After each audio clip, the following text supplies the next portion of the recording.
8:50, welcome back. How to use your smartphone to shoot like the pros. Visual journalist John Lehmann joining us right now. Thanks for waking up early, John. Yeah, no problem. Great project you're a part of. Apple put this out. It's called Shot on iPhone 6. I'm going to scroll through the iPad here to give you a feel of 77 individuals from around the globe just use their smartphone to get some beautiful, beautiful photography.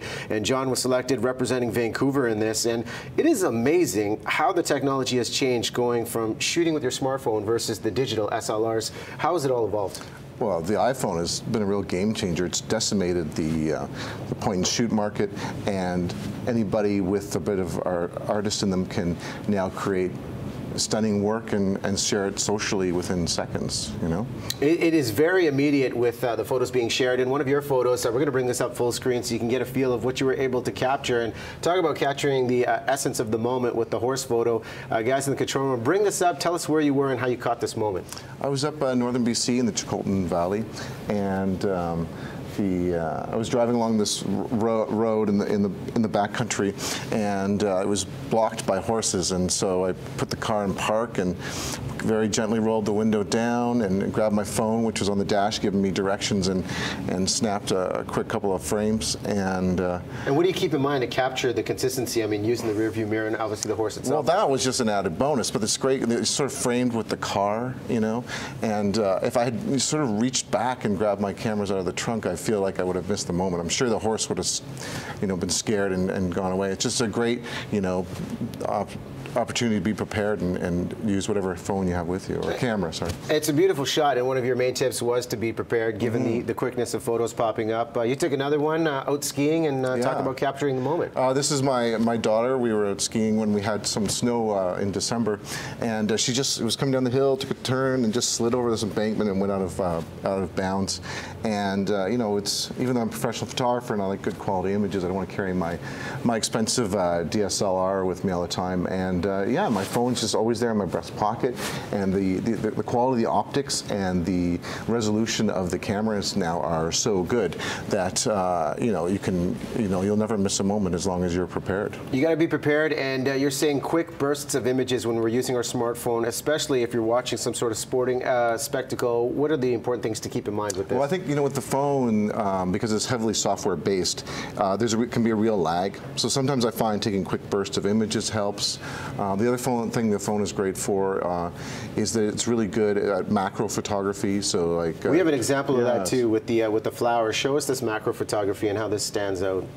Yeah, there's some cherry blossoms, of course, which are coming up all over Vancouver right now, and the iPhone, you can get remarkably close, more close than you could on a professional DSLR, and you know, the colors are so vivid because the resolution of the chip is so good. But what's really amazing is just how close you can get within inches, which really adds to the boldness. I mean, anytime you can fill the frame of your image, you're doing well. And blur out the background. And guys, we can roll through a couple more of these shots when we talk about the idea of the quick bursts of images, especially for parents and going to the my son's soccer team, and you know, it's nice to, you have to get up early all the time, but it's great just to sort of document it.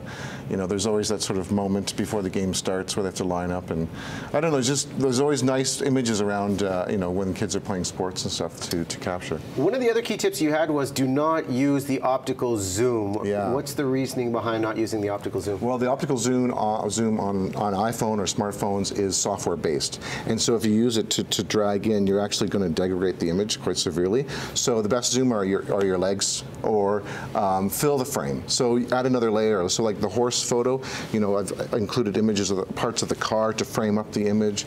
Or here I've left in the smoke. Or this one here, you know, instead of zooming into the sign, which I can't really walk towards, I've added sort of the barbed wire as another layer to the photo to fill that frame up. Really nice. Okay, finally, we were talking about apps. What is ultimately the best app to use? And there are a lot of filters out there. We see them with Instagram. So Snapseed, you said, is your go-to. And let's take a look at this one right here of how we capture the essence of photo manipulation. Yeah, so the thing with filters to remember is that if you have a... I'm going to hold this up because apparently they can't get the iPad. So just get a scope right here, Brian, if you could. So yeah, if you have an awful photo, it doesn't matter how many filters you add to it. It's this is a great photo. This is a great photo. Yeah, this is a great one. Yeah, taken only moments ago. But you know, you can add subtle improvements to this one, right? I mean, some nice black and white, and we can center the image a bit with some lighting. So we have some center focus here, and if we just, so all the menus are sort of integrated, and then you know you can just center the focus. See how I centered the focus there with the brightness there and the contrast? A little taste of Snapseed's one, and you have control of the filters as opposed to what you see online. Listen, John, great tips. Yeah. Thanks so much for coming by. No problem. Got to take a final break. Michelle's going to let you know what the weather's looking like for the weekend, and we're going to tweak Jody's photo here on Snapseed. It looks marvelous. Marvelous, Jody, yeah. Work of art. Thanks, Jody. You're welcome.